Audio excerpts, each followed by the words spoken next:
하룻밤 사이에도 별별 일들이 많이 있습니다. 그런데 지난주에 뵙고 한 주 만에 뵙는데도 이렇게 밝은 얼굴로 건강한 모습으로 다시 뵐 수 있다는 것이 얼마나 감사한 일인지 모릅니다. 그렇죠? 예.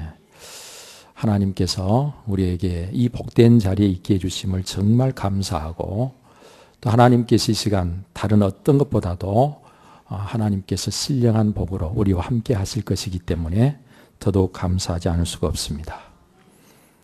하나님께서 예비하신 은혜와 복으로 이 시간에도 충만케 하시는 복된 시간 되시기를 축원합니다. 오늘 우리는 출애굽기 3장 13절 이하에 있는 말씀을 함께 보았습니다. 이제 이 말씀을 중심해서 젖과 꿀이 흐르는 땅이라는 제목으로 말씀을 나누겠습니다. 어린 사무엘이 엘리 제사장 곁에서 하나님을 섬기고 있을 때 엘리 제사장은 나이가 많아서 눈이 어두워져 잘 보지 못하게 되었습니다. 그래서 아버지 이 엘리 제사장을 대신해서 그 두 아들 홈니와 비느하스라고 하는 두 아들이 성전 제사를 드리게 되었던 것입니다. 그런데 이 두 아들은 하나님 두려운 줄을 몰랐어요. 그래서 하나님께 드리는 제사를 소홀히 했고, 또 하나님께 드리는 제물을 자기 욕심을 채우는데 유용했습니다. 회막문에서 수종드는 여인들과 동침하는 악을 행하기도 했습니다. 하나님께서 결코 용납할 수 없는 일들을 자행했어요. 자, 그런데 엘리 제사장은 이 두 아들의 이와 같은 악행을 알면서도 그것을 바로잡지 못했습니다. 그래서 성경은 이때 이 시대를 하나님의 영광이 떠난 시대로 증언하고 있습니다. 하나님의 영광이 떠난 시대. 사도행전 3장 1절에 사무엘상 3장 1절에 보면 여호와의 말씀이 희귀하여 이상이 흔히 보이지 않았더라 그랬어요. 하나님의 말씀이 희귀하다. 그 말은 하나님의 말씀을 들을 수가 없어요. 제사장이 하나님의 말씀을 들어야 되는데 제사장이 하나님의 말씀을 듣지 못하고, 그러니까 이스라엘 백성들이 하나님의 말씀을 듣지 못합니다. 하나님의 말씀을 듣지 못한 그때 그 상황에서 무엇도 이상도 흔히 보지 못했다. 이상을 볼 수 없었다. 여기서 말하는 이 이상이라고 하는 이 표현은 비전을 말하고 있고 계시를 말하고 있습니다. 하나님께서 이스라엘 백성들에게 또 하나님의 종인 제사장에게 뭔가를 보게 하시고 알게 하셔야 되는데 그런 일들이 없었다는 거예요. 그래서 그들은 사실은 살고는 있지만 밝은 태양빛 아래에 있기는 하지만 영적으로는 깜깜한 어둠 가운데 있는 것과 같은 상황이 그들의 상황이었던 것입니다. 잠언 29장 18절에 보면 묵시가 없으면 백성이 방자히 행하거니와 율법을 지키는 자는 복이 있느니라. 그렇게 말씀했는데 여기 묵시도 바로 계시 또는 비전을 이야기하고 있는 것입니다. 성경에서 말하는 이상이나 묵시나 환상이나 이런 표현들을 통해서 오늘 우리는 하나님께서 우리에게 무언가를 보게 하시고 알게 하시고 우리를 그쪽으로 이끌어 가시는 하나님이심을 알 수 있습니다. 하나님께서는요, 주로 앞으로 이루시게 될 일에 대해서 드러내지 않으시면 우리가 도무지 알 수 없는 것들을 보게 하시고 그래서 그것을 알게 하십니다. 여러분, 그래서 믿음이 있는 자는 그 방향으로 나아가게 되는 것이죠. 따라서 마침내 그것이 우리의 현실이 되는 것입니다. 따라서 비전은요, 우리의 삶의 방향이 되는 것이고, 비전은 어느 우리로 하여금 나아가게 하는 힘이 되는 것이죠. 그러므로 비전이 없다는 것은 마치 앞을 보지 못하는 시각장애인이 어디로 가야 할지를 몰라서 머뭇거리고 더듬고 그래서 가야 할 길을 가지 못하고 늘 그 자리에서 맴도는 것과 같은 것이 바로 비전이 없는 사람의 삶입니다. 여러분, 이렇기 때문에 우리는 잠언에서 묵시가 없으면 백성이 방자히 행한다고 하신 이 말씀의 의미를 알 수가 있는 것이죠. 사랑하는 여러분, 만약 우리에게 비전이 없다면 우리는 하나님께서 함께 하시는 삶을 살고 있지 못한 것입니다. 하나님께서는요, 자기 백성들을 돌보아 주십니다. 하나님께서는 자기 백성을 지키시고 인도하십니다. 어떻게 인도하십니까? 꿈이나 비전이나 또는 환상을 가지고 어느 우리를 이끌어 주시지요. 하나님께서 그 영으로 우리와 함께 하실 때 하나님께서 우리가 나아갈 길을 우리를 통해서 이루시고자 하는 모든 일들을 알게 하시는데 말씀으로, 꿈으로, 이상으로 여러 가지 방법으로 알게 하십니다. 여러분, 그래서 요엘서 2장 28절 말씀에 보니까 그 후에 내가 내 영을 만민에게 부어주리니 너희 자녀들이 장래일을 말할 것이며 너희 늙은이는 꿈을 꾸며 너희 젊은이는 이상을 볼 것이며 라고 말씀하십니다. 장래일을 말한다, 꿈을 꾼다, 이상을 본다. 이 모든 말씀이 바로 하나님께서 어느 우리를 이끌어 가시는 하나님의 방법으로 하나님께서 우리에게 비전을 주신다, 그 말이에요. 성경에서 말씀하시는 비전은 우리가 생각하는 일반적인 세상 사람들이 생각하는 비전과는 같지 않습니다. 일반적으로 세상 사람들이 생각하는 비전은 내가 꾸고 싶은 꿈을 꾸고 내가 이루고 싶은 것을 바라는 것. 그래서 세상에서는 자기가 원하는 것을 이루어 가려고 하는 것이 세상 사람들이 가진 비전이라고 말할 수 있습니다. 그런데 성경에서 말씀하시는 비전은 어떤 것인가 하면요, 하나님의 말씀에 따라서 싹트고 하나님의 말씀을 통해서 보게 되는 것이 비전이죠. 그렇기 때문에 엘리 제사장 때 여호와 하나님의 말씀이 희귀하니 이상 즉 비전 역시 쉽게 보이지 아니하였다고 사무엘상 3장 1절에 말씀하고 있는 것입니다. 창세기 12장에 하나님께서 아브라함에게 내가 너를 큰 민족을 이루고 네게 복을 주어 내 이름을 창대하게 하리니 너는 복이 될지라 말씀하셨습니다. 그런가 하면 창세기 15장에 가서는 내 몸에서 날 자가 내 상속자가 되리라 말씀하셨으며 또 아브라함을 밖으로 이끌어 내셔서 하늘의 뭇별을 바라보게 하시고서는 그 수를 능히 셀 수 없는 것처럼 하나님께서 그의 자손을 그렇게 많게 해주시겠다. 그래서 내 자손이 이와 같으리라 하셨습니다. 창세기 18장에 가서 보면 내 아내 사라에게 아들이 있으리라고 말씀하십니다. 여러분, 하나님께서 이렇게 아브라함에게 주신 이 말씀들을 아브라함이 들음으로 그 말씀을 따라서 아브라함의 마음속에 자식에 대한 비전이 생긴 거예요. 자식에 대한 꿈이 생기고 기대가 생긴 거예요. 여러분, 그래서 아브라함은 마침내 꿈을 꾸고 비전을 갖고 기대하는 중에 아들을 낳게 되는데 그 아들의 이름이 이삭이 된 것입니다. 또 출애굽기 3장에서 보면 하나님께서 모세를 불꽃 가운데서 부르시고 말씀하시기를 내가 너로 바로에게 보내어 너에게 내 백성 이스라엘 자손을 애굽에서 인도하여 내게 하리라 말씀하셨습니다. 내가 반드시 너와 함께 있으리라. 네가 그 백성을 애굽에서 인도하여 낸 후에 너희가 이 산에서 하나님을 섬기리니 이것이 내가 너를 보낸 증거니라. 하나님 말씀하셨습니다. 여러분, 하나님이 이렇게 모세에게 말씀하실 때 이 말씀으로 인하여 모세는 자기 동족 이스라엘의 해방을 꿈꾸고 이와 같은 비전을 갖고 나아가게 된 것을 볼 수 있습니다.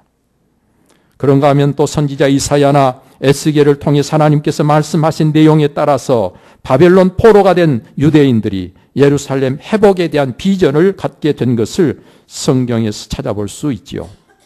특히 에스겔서 37장에 가서 보면 골짜기에 마른 뼈들이 절비한데 하나님께서 에스겔에게 하나님의 말씀을 대언하게 하실 때 그 마른 뼈들이 각각 짝을 찾아 서로 연합하면서 마침내 큰 군대를 이루는 놀라운 사건을 하나님께서 보여주셨습니다.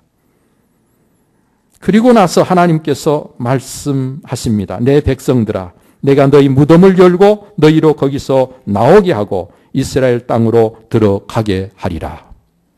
여기서 말하는 무덤은 이스라엘 백성들이 포로로 잡혀가서 지금 포로 생활하고 있는 그 포로 생활을 하나님으로 섬길 수 없는 그곳이 무덤과 같은, 이미 죽은 자가 시체가 썩은 무덤과 같은 것이라고 말씀하시며 그 무덤을 열어서 하나님의 백성을 이스라엘 땅으로 돌아오게 하실 것임을 말씀하신 것이죠. 그리고 하나님께서는 말씀하신 그대로 이스라엘 백성들이 다시 예루살렘을 회복하게 하신 것을 볼 수가 있습니다. 잘 아시는 대로 복음서를 보면 예수님께서 제자들을 부르시죠.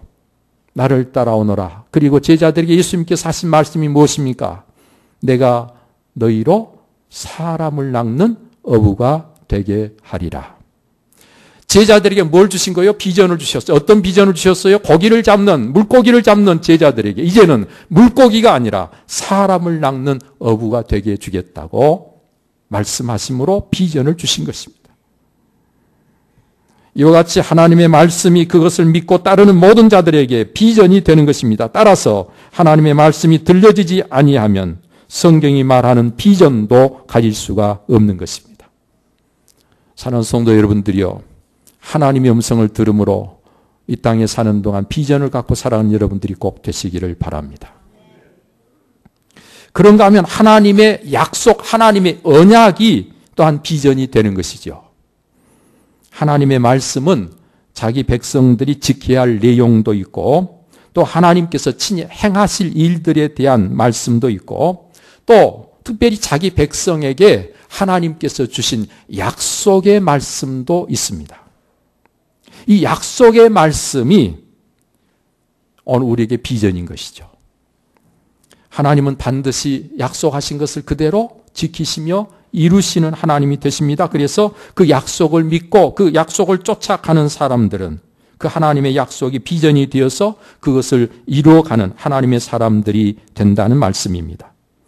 오늘 본문 내용을 보면 하나님께서 모세를 불러 애굽 바로에게 보내실 때에 모세와 나눈 말씀을 기록하고 있습니다. 거기에 모세가 하나님께서 애굽 바로에게 가서 내 백성을 이끌어내라고 하실 때 내가 하나님께서 보내셔서 가서 내 백성 이스라엘 백성들에게 하나님이 나를 보내셔서 왔다라고 이야기할 때 그들이 그 하나님의 이름이 뭐냐고 물어보면 내가 뭐라고 대답을 합니까? 나는 하나님의 이름조차 모릅니다.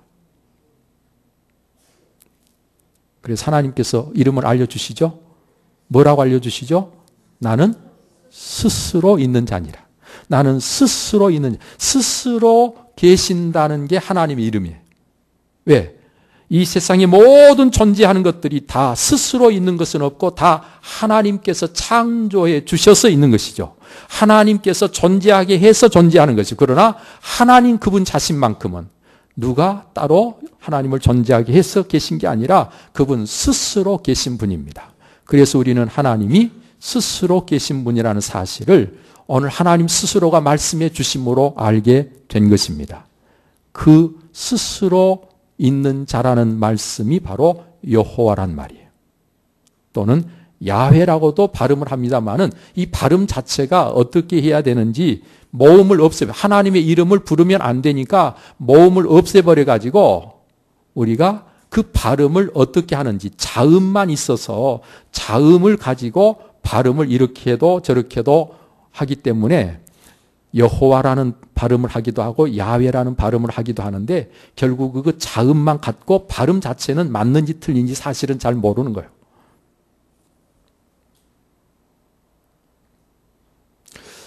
하나님께서 이렇게 자기의 이름을 알려주시면서 하나님께서는 이제 너는 가서 스스로 계신 그분이 나를 보내서 왔다라고 백성들에게 이야기하라는 것입니다. 그러면서 하나님께서 하나님의 이름을 한 가지 더 가르쳐 주십니다. 하나님의 또 다른 한 가지 이름은 무엇인가 하니 너희 조상의 하나님, 아브라함의 하나님, 이삭의 하나님, 야곱의 하나님이다. 이게 하나님께서 모세에게 가르쳐준 두 번째 하나님의 이름이에요. 그리고는 어느 성경에서 그 이름은 영원한 이름이요 대대로 기억할 나의 칭혼이라 그랬습니다.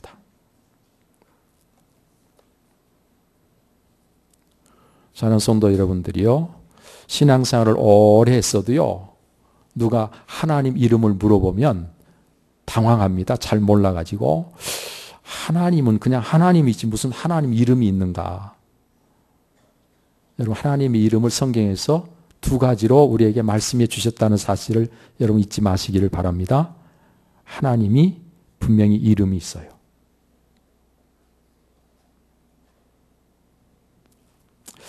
자, 하나님께서 이렇게 모세에게 하나님 자신의 이름을 가르쳐 주시고 나서 약속까지 주십니다. 어떤 약속을 주셨어요? 이스라엘 백성들에게 모세를 보내서 하나님께서 주신 약속의 말씀이 17절에 기록되어 있습니다. 우리 17절 말씀 같이 한번 읽겠습니다. 내가 말하였거니와 내가 너희를 애굽의 고난 중에서 인도하여 내어 젖과 꿀이 흐르는 땅 곧 가나안 족속, 헷 족속, 아모리 족속, 브리스 족속, 히위 족속, 여부수 족속의 땅으로 올라가게 하리라 하셨다 하면, 하나님께서 이스라엘 백성들에게 어떤 약속을 주셨는가 하니 젖과 꿀이 흐르는 땅을 약속으로 주신 거예요.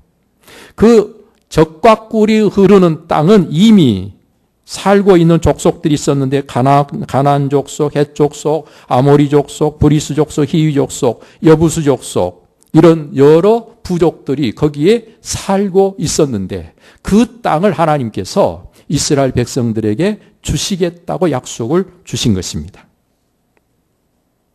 여러분, 그러므로 하나님께서 모세에게 이 약속을 주신 그날부터 이스라엘 백성들에게는 어떤 비전이 생겼어요? 젖과 꿀이 흐르는 땅에 대한 비전이 생긴 거예요.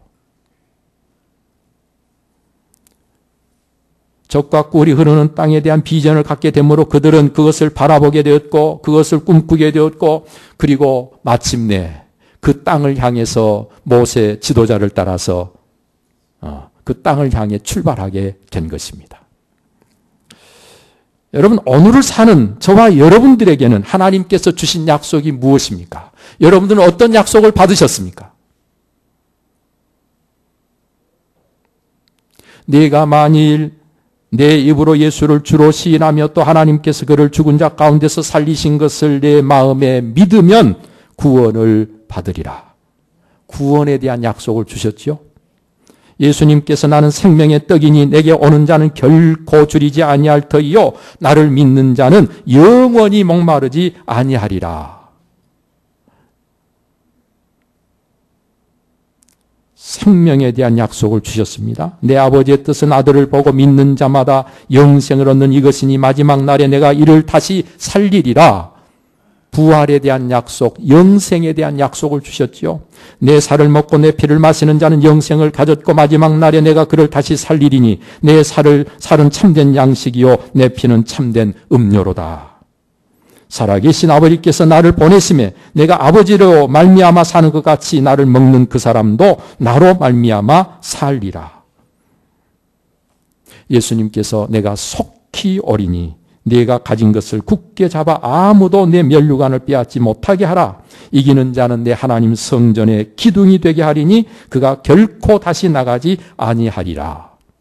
예수님 재림에 대한 약속, 충성된 자에게 면류관 약속, 볼지어다 내가 세상 끝날까지 너희와 항상 함께 있으리라. 임마누엘의 약속, 이런 약속들을 주셨죠. 사랑하는 성도 여러분들, 그렇습니다. 오늘 하나님께서는 우리에게 구원의 약속, 부활의 약속, 영생의 약속, 면류관 약속, 재림에 대한 약속, 새 하늘과 새 땅 또는 하나님 나라에 대한 약속, 임마누엘의 약속, 이 약속들을 우리에게 주셨습니다. 그래서 우리는 그 약속으로 인해서 우리는 그것을 늘 바라보고 꿈꾸고 기대하고 비전을 갖고 살고 있는 것입니다. 여러분, 이렇게 하나님께서는 말씀을 통해서 우리에게 비전을 갖게 하시고 이렇게 약속을 통해서 비전을 갖게 하십니다. 그런가 하면 꿈과 환상을 통해서도 비전을 주십니다. 야곱의 아들 요셉은 두 가지 꿈을 꾸었지요. 요셉이 꾼 꿈은 두 가지였는데 내용은 하나였습니다. 첫 번째 꿈은 곡식단을 형제들과 함께 묶고 있는데 요셉의 곡식단이 꼿꼿이 일어서니까 형들의 곡식단이 그 주위로 빙 둘러서서 그 요셉의 곡식단에게 절을 하는 그런 꿈을 꾸었어요. 또 하나의 꿈은 무엇인가요? 해와 달과 11별이 요셉에게 절을 하는 꿈을 꾼 것입니다. 여러분, 이 꿈은 내용은 하나지만 하나님께서 두 가지로 꿈을 꾸게 하신 것은 하나님께서 이미 이를 결정하셔서 이제 그대로 시행하시겠다는 것입니다. 여러분, 이 꿈은 그대로 이루어졌습니다. 그래서 요셉이 애굽의 총리가 되어 있을 때 형들이 줄줄이 와서 그 요셉 앞에 무릎을 꿇고 절을 하게 됩니다.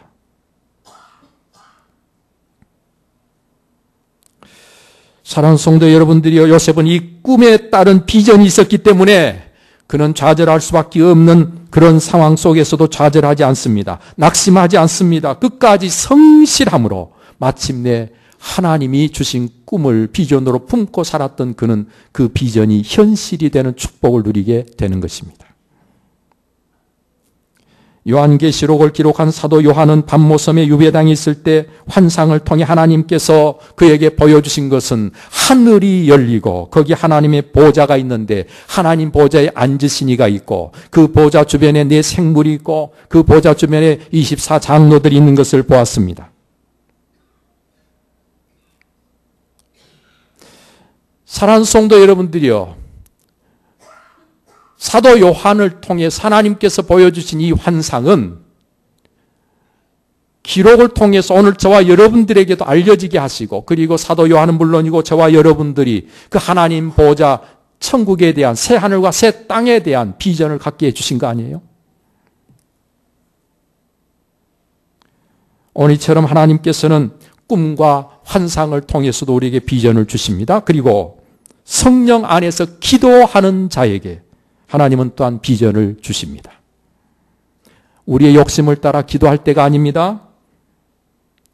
성령의 인도하심을 따라, 성령 안에서 하나님의 뜻을 따라 기도할 때 하나님께서 우리에게 주시는 비전이 선교에 대한 비전인 것입니다. 사도 바울이 선교에 대한 비전을 갖게 된 것이 그랬고, 이 땅을 밟은 많은 선교사들의 그 발걸음이 바로 하나님 앞에 기도하는 중에 하나님께서 이 땅에 대한 비전을 주셔서 선교사로 생명을 걸고 이 땅에 와서 복음을 전하다가 순교한 사람들이 한두 사람이 아닌 것입니다. 지금도 역시 문화가 다른 먼 나라에까지 가서 선교사로 지금 활동하고 있는 모든 분들이 하나님 앞에 기도하는 중에 하나님께서 비전을 주셔서, 선교의 비전을 주셔서 그들이 지금도 세계 여러 곳에 나가서 선교의 사명을 감당하고 있는 것입니다.